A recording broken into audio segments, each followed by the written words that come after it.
$4.4 million. That was the ransom, and it all traded on the weakest link in secure communication. A single VPN login, no second factor behind it. In May of 2021, a group called DarkSide logged into Colonial Pipeline through an old remote access account nobody had turned off.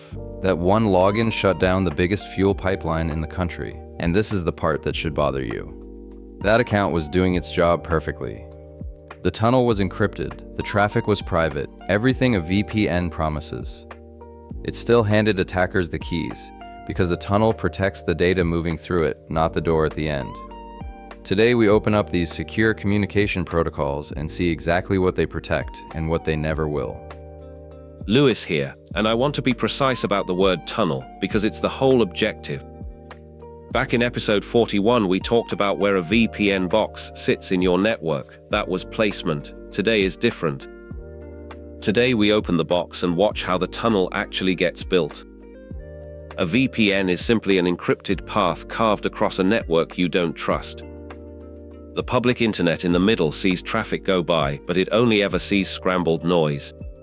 I'm Maya, and this is where it gets personal, so let me put a real person in it. Picture Renata, a nurse doing overnight charting from her kitchen table. Her hospital laptop builds a VPN tunnel home to the hospital network. That's a remote access VPN, one human, dialing into the office from somewhere else. The whole point is that her patient data crosses her home Wi-Fi looking like gibberish to anyone sniffing it. This is Liam, and here's the question I always have to untangle. If Renata is remote access, what's the other kind? My read is it's the always-on version between whole buildings. Two hospital campuses that need to act like one network 24/7. That's a site-to-site VPN. No person clicks connect. Two gateways hold the tunnel open permanently so every machine on one campus can reach the other. Right, and that split is the first thing the exam tests. Counted as two numbers. Remote access is one user to a network. Site-to-site is one network to another network. Renata dialing in is the first. Two offices wired together is the second. Same tunnel idea, completely different scale. And there's a picture that makes both click at once. Let me put it up. Look at the whole map. The two regional offices on the left, each linked to head office by a permanent line. Those are your site-to-site tunnels, offices acting as one network. Then down at the bottom, the roaming users, the laptops, each one dials in on its own. That's remote access. One image, both types, and every line across that internet cloud is encrypted. There's one more choice inside remote access, and Colonial makes it matter. When Renata connects, does every last thing on her laptop go through the tunnel, or only the hospital traffic? That decision has two names, and the exam loves them. The fork is simple. Full tunnel sends everything through headquarters.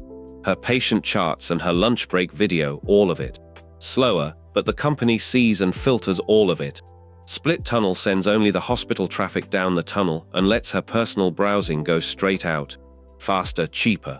But now her machine has a foot in two worlds at once, and that's a bigger attack surface. So a VPN gives you a private tunnel in one of two shapes with one of two tunneling styles. That's the whole map for Objective 3.2. Liam, you keep flagging what the comments actually ask here. Go on, bring it in. Happy to, because it steers the whole topic. If my company gives me a VPN, does that mean my home Wi-Fi is finally safe?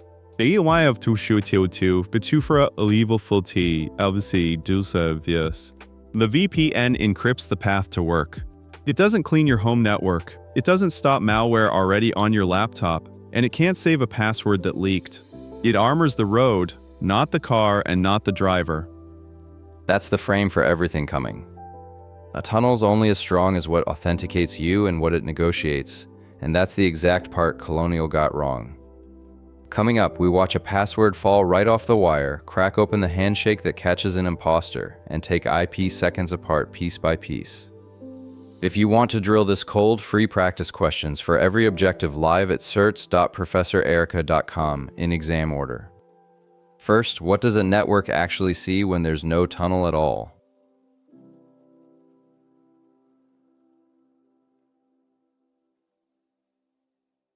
Here's the single most convincing reason these protocols exist, and it should make you a little angry. Until you see it, encryption feels optional. It's not. When traffic crosses a network without a tunnel, anyone on the path can read it, not decode it later. Read it right now. And on a shared network, that path runs through more machines than you would guess. Every hop is a spot where someone could quietly be listening. And I want to actually watch that happen, not just be told. My read is if I sniff an old plain text login on a lab network, the password is just sitting there in the clear. Can we run it? We can on a box I own, nothing else. Watch the letters A and P on that second output line. There it is, the username, then the password, in plain readable text, pulled straight off the wire. That's old file transfer, that's plain email, that's telnet. No tunnel means no secret. Now watch the same idea once TLS wraps it. And this is the part that should make you exhale, because the fix isn't hope, it's math. Let me show you what that exact traffic looks like once it's inside a tunnel. That's a real capture of a live TLS session. Look at the protocol column. It just says application data. The tool can see that packets are flying. It can see how big they are, and that's all. The actual contents are encrypted bytes. Same wire, same sniffer, and now there is nothing to steal. Notice what does stay visible though. The tool still sees the two addresses and the packet sizes, the metadata. It just never sees the contents. Encryption hides what you say, not the fact that you are talking. So the tunnel is the answer. The question the exam then asks is which kind of tunnel, and there are two families you must not blur. Let me set them side by side. On one side, the SSL/TLS VPN. It rides the same protocol as a secure website, over port 443. That means it often needs nothing more than a browser, and it slips through firewalls because it looks exactly like normal web traffic. It's the natural fit for a single remote worker. On the other side, the IPSec-VPN. It works down at the network layer, it wants a proper client, and it's the classic muscle for an always-on link between two offices. Hold on, so which one do I actually get handed as a work-from-home hire? Almost always the SSL/TLS one, and now you know why. It works from any coffee shop without a network engineer configuring your laptop, and it doesn't get blocked by the cafe Wi-Fi. IPsec is what quietly welds the headquarters and the data center together in the background. You never touch it, it just holds. And it's the same story one layer down, in the protocols themselves. Telnet gave way to SSH, Flane FTP to SFTP, and Bare Web to HTTPS. Each one is just the old insecure protocol wrapped in a modern tunnel. Let me ground this in the wire itself for a second, because it's physical. Every one of these tunnels is riding cables like these. And here's the line that ties back to Colonial, so nobody walks away comfortable. Every tunnel we just drew encrypts the data beautifully. Not one of them checks whether the person on the other end is really Renata. That's a different job entirely, and it's the job Colonial skipped. The tunnel was flawless. The login was stolen. So match the tunnel to the job. One roaming user, reach for TLS over 443. A permanent link between sites, reach for IPsec. And never let the encryption fool you into skipping the identity check. Speaking of that identity check, how does your browser know the server on the far end is real and not an imposter? That's the handshake, and it's next. Before we keep going, one small favor that actually moves the needle. If this is landing for you, tap like, then subscribe and turn on the bell so you do not miss the rest. 2 taps, completely free, and it pushes this in front of more people who need it.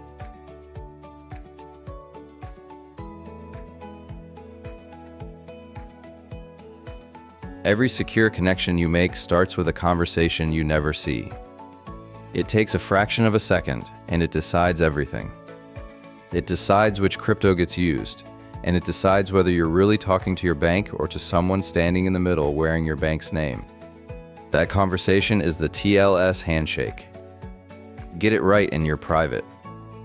Get it wrong and you handed your secrets to a stranger who was only pretending to be your bank. And I love this part because it's so human. It's two strangers meeting and quickly agreeing on how to talk in private, in a crowded room, without ever saying the secret out loud. Let me walk the steps, because the order is the whole thing. Step 1.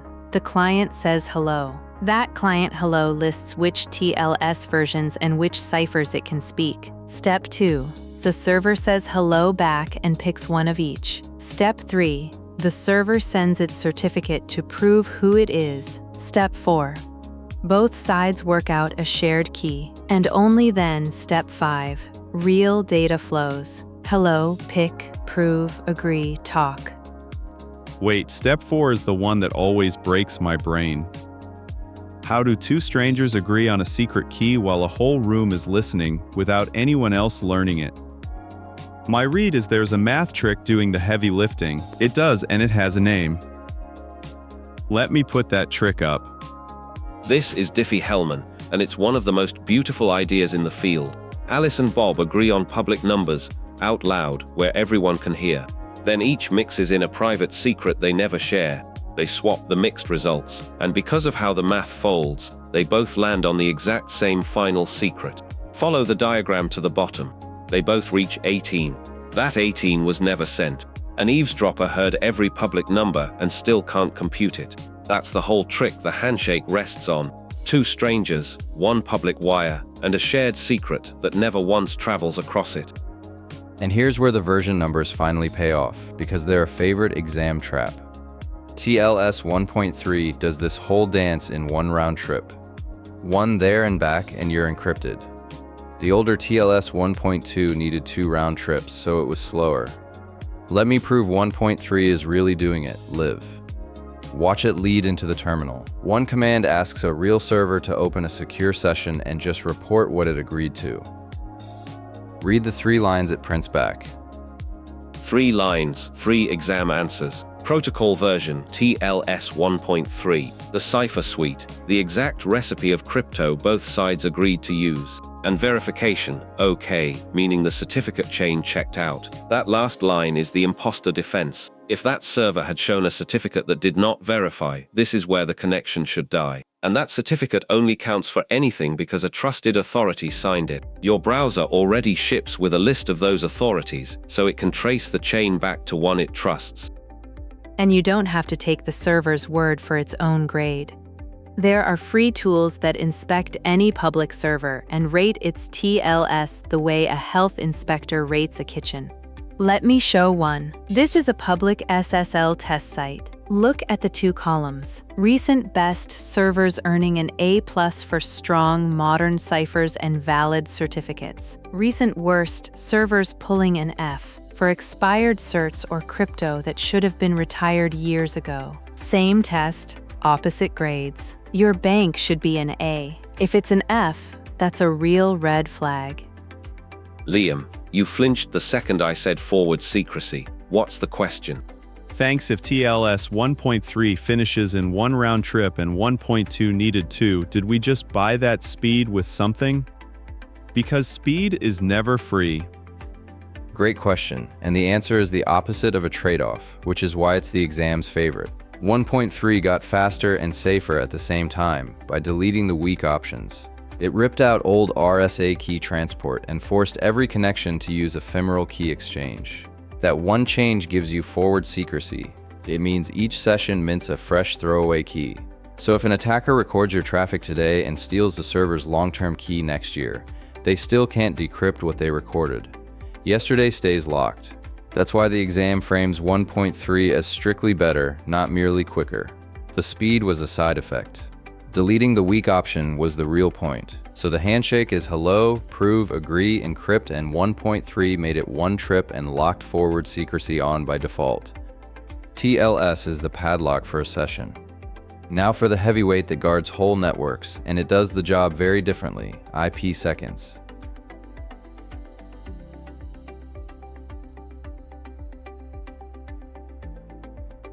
IPSec isn't one protocol. It's a small committee of them, and once you know who does what, the whole thing stops being alphabet soup. There are 2 protocols that protect the packet, and 1 negotiator that sets up the keys. Get those 3 roles straight, and every IP seconds question falls open. Start with the 2 protectors, because this is a classic trick pairing, AH and ESP. AH is the authentication header. It proves the packet is genuine and untampered, integrity and authentication. But here's the trap. AH doesn't encrypt anything. A packet under AH alone is still readable, just provably unaltered. Picture a tamper-evident seal on a clear plastic wrapper. You can read everything inside, but you know for certain nobody changed it on the way. Which is exactly why almost nobody deploys AH by itself. ESP, the encapsulating security payload, is the one that actually hides the data. It gives you encryption plus its own integrity check. So in the real world, ESP's the workhorse, and AH is the odd one out. So pair them by the job they do. AH proves the packet is genuine and untampered, and that's the whole extent of it, no encryption anywhere.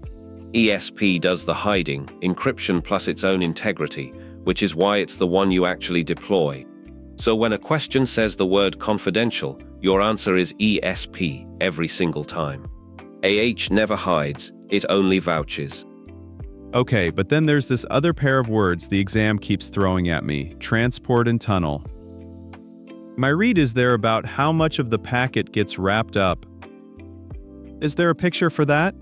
There's a perfect one, and the 2 rows tell the whole story. Transport mode, on top, keeps the original IP header out front, in the clear, and encrypts only the payload behind it. That's 2 individual hosts talking directly. Tunnel mode, on the bottom, takes the entire original packet, header and all, and wraps it inside a brand new IP header. The real source and destination vanish inside the encrypted bundle. That's what gateways use to link 2 sites, and it's the mode behind almost every site-to-site VPN. So pair them up and you've got the map. ESP in tunnel mode is the site-to-site classic, whole packet encrypted and rewrapped. ESP in transport mode is 2 servers talking directly. But one thing has to happen before any of this can run. Somebody has to hand both ends the keys over a network you don't trust. And tunnel mode quietly does one more thing while it wraps that packet. It hides your internal addresses from anyone watching the public link. The outside world only ever sees gateway talking to gateway. That negotiator is IKE, the Internet Key Exchange, and it works in 2 phases you've got to keep in order. Phase 1 is the introduction. The 2 peers prove who they're to each other and build one secure channel to talk over. Nothing real is protected yet. They're just establishing trust and a private line. Phase 2 happens inside that protected Phase 1 channel. Now that the peers trust each other, they negotiate the actual keys and settings, the security associations that guard the real traffic. Phase 1 builds the safe room. Phase 2, inside it, hammers out the working keys. Get the order backwards and you've described a protocol that can't exist. Can we actually see the thing IKE builds, or is it invisible? We can see it. On a Linux gateway I control, one command lists the security associations IKE just set up. Watch for the protocol and the mode. Read it back and every term we just met is right there. Proto ESP, so it's encrypting. Mode tunnel, so it wrapped the whole packet. And the 2 crypto lines, the integrity check and the cipher, are the exact keys Phase 2 negotiated. That one line of output is this entire scene running. So hold the whole map. AH proves, ESP protects, transport keeps the header, tunnel wraps it, and IKE does the handshake in 2 phases so the keys arrive safely. That's IP seconds, no soup, just 3 jobs. And nearly every deployment you'll meet is ESP in tunnel mode, with IKE quietly rekeying in the background, so a captured key never stays useful for long. Which leaves the fight everyone actually argues about in the real world. 2 tunnels, both solid, and teams plant flags. Is IP seconds the serious answer, or is the TLS VPN the one that actually gets used? Let's have that out properly.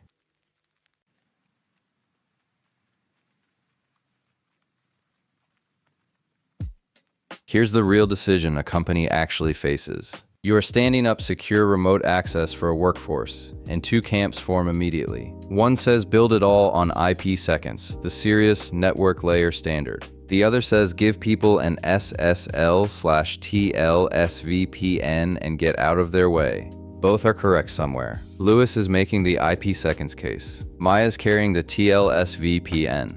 Lewis, open. IPSec, and I'll tell you why it has lasted 25 years. It protects everything at the network layer underneath the applications. Every packet from that machine is covered, not just the browser. It's the proven standard for welding sites together, and it doesn't care what software you run on top. When the requirement is a permanent, all traffic, no exceptions link between real infrastructure, nothing beats it. It's boring, and boring is exactly what you want holding your backbone together. And it covers protocols you have not even thought of, because it works below the application, not one app at a time. And that's beautiful for a data center. But real people are not a data center. The moment you hand IPsec to 1,000 remote workers, you're shipping client software to 1,000 laptops, and half of them are on hotel Wi-Fi that blocks it outright. The TLS-VPN runs over 443. It looks like a normal website, so it goes through almost any network on Earth, often with just a browser. Access that nobody can actually reach isn't security. It's a help desk ticket. Lewis, respond to that directly. The blocked connection problem is real. People genuinely can't reach an IPsec tunnel from some networks. It's real, and I'll not pretend otherwise. But convenience has a bill, and it comes due at the endpoint. That clientless browser access is a smaller controlled slice by design. It reaches specific applications, not the whole network. So for a broad, always-on, machine-to-machine link, I still want IPsec's full coverage. For a human reaching 2 internal apps from a laptop, I'll grant that TLS is the same call. The mistake is pretending one tool wins both jobs. Then say the quiet part with me. Most breaches never even touch the tunnel. You're right, and that's the honest heart of it. Whichever tunnel you pick, if you don't bolt multi-factor onto the front, you've polished the lock and left the key under the mat. Colonial proves it. The tunnel choice is a real debate. The missing second factor is the thing that actually gets people. And that's the ruling, straight from Objective 3.2, because it doesn't force a winner. These are not rivals, they're different tools for different jobs. For a permanent site-to-site link or full network coverage, the standard answer is IPsec, usually ESP in tunnel mode. For a remote human who needs a few apps from anywhere, the answer is the SSL/TLS-VPN over 443. Lewis is right that IPsec owns the backbone. Maya's right that TLS owns the remote worker. And both are wrong if either ships without multi-factor. Match the tunnel to the job, then guard the door. That's not a compromise, it's the actual architecture, one tool per job with the same lock on every door. So the tunnel wars have a peace treaty, and it's written on the exam. Now the last protocol on our list, the one you'll actually live in as an admin, SSH.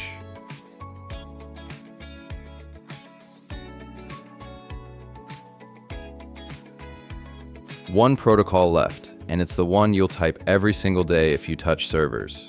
SSH, Secure Shell. It's how administrators reach a machine across the network and run commands as if they were sitting in front of it, with the whole session encrypted. It replaced an old tool called Telnet, the exact plain text protocol whose password we watched fall off the wire earlier. So think of SSH as Telnet with a bodyguard. Same remote shell, now wrapped in encryption and a hard identity check. And here's what clicks for me. My read is SSH is basically doing the same dance TLS did, just for a login shell instead of a web page. Same idea, different room. Is that fair? That's exactly fair, and it's the whole point of this episode. Every one of these protocols runs the same two-step. First, agree on a shared secret over the open wire without shouting it. Second, verify the other end really is who it claims. The SSH version of that has 4 beats. First, the two sides run a key exchange, the same Diffie-Hellman family we drew earlier, to build a shared session key nobody watching can compute. Second, the server presents its host key, its fingerprint, so your client confirms this is the real server and not an imposter in the middle. Third, you authenticate yourself, ideally with a key, not a password, and then an encrypted shell. That host key step is the anti-imposter move, and people skip right past it. Connecting with a verbose flag shows the whole handshake out loud, so let's watch it. Watch the 3 lines: the key exchange algorithm, the server's host key fingerprint, and the port. Every idea from this whole episode is sitting in that output. And that host key line is the one that saves you. The first time you connect, SSH shows you the fingerprint and asks if you trust it. Every time after, it silently checks the server still has the same key.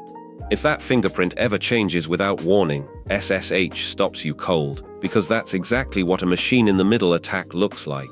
Port 22, key exchange, host key, and secure shell is a free point. So where do the modern buzzwords land, the software-defined networks, and the thing everyone calls SASE? One clean line, because we spent real time there already. Back in episode 41, we placed the edge. Those two just move the same security job out to a cloud edge close to the user. But under the buzzwords, the tunnels doing the actual work are the exact protocols we opened today.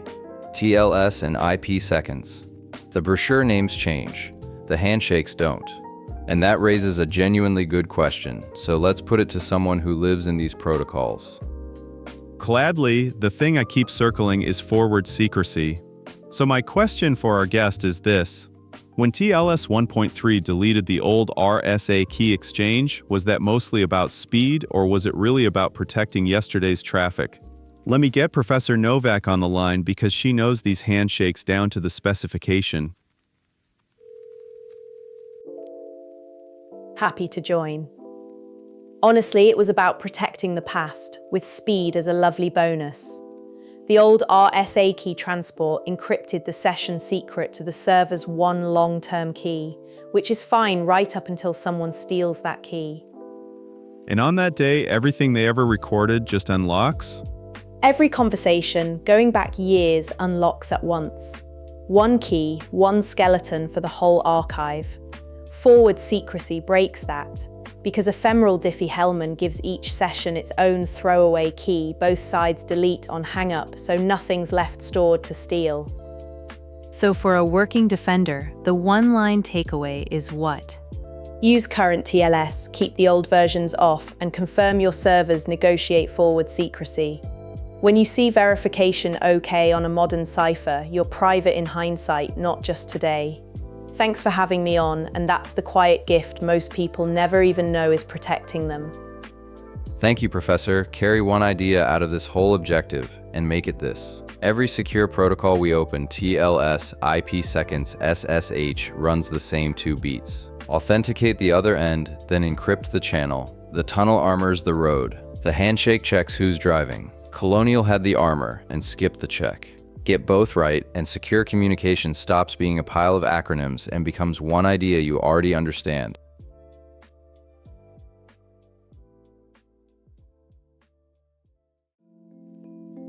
Quick version: secure communication is one idea wearing 5 names. A VPN is an encrypted tunnel, remote access or site-to-site. TLS is the handshake that checks identity and locks in forward secrecy. IPSec is a H plus ESP plus IKE at the network layer. And SSH is that same dance for your command line. 5 names, 1 habit. Authenticate the far end, then encrypt the channel. The line I'd carry into the exam is the AH trap. If a question asks for confidentiality, AH is never the answer, because AH doesn't encrypt. That's ESP's job. And here's what you can actually do tonight. Open your browser, click the padlock on your bank, and check it says TLS 1.3. If it does, you just confirmed forward secrecy is protecting you for free right now. And mine's the human one. Colonial had a flawless tunnel and a stolen login, and the login won. The tunnel is half the job. The identity check on the front of it's the half people skip. If this finally made these protocols line up, subscribe and stay with us. We walk every SY0-701 objective in exam order and free practice questions to drill this one live at certs.professorerica.com. Next up, resilience and recovery, the backups that decide whether a ransomware note is a crisis or just a Tuesday. Here's the one we couldn't settle, so settle it for us. Should a company force full tunnel VPN on every remote worker for safety, or is split tunnel a fair trade for speed? Tell us in the comments. This is Kai. Thanks for watching and signing off.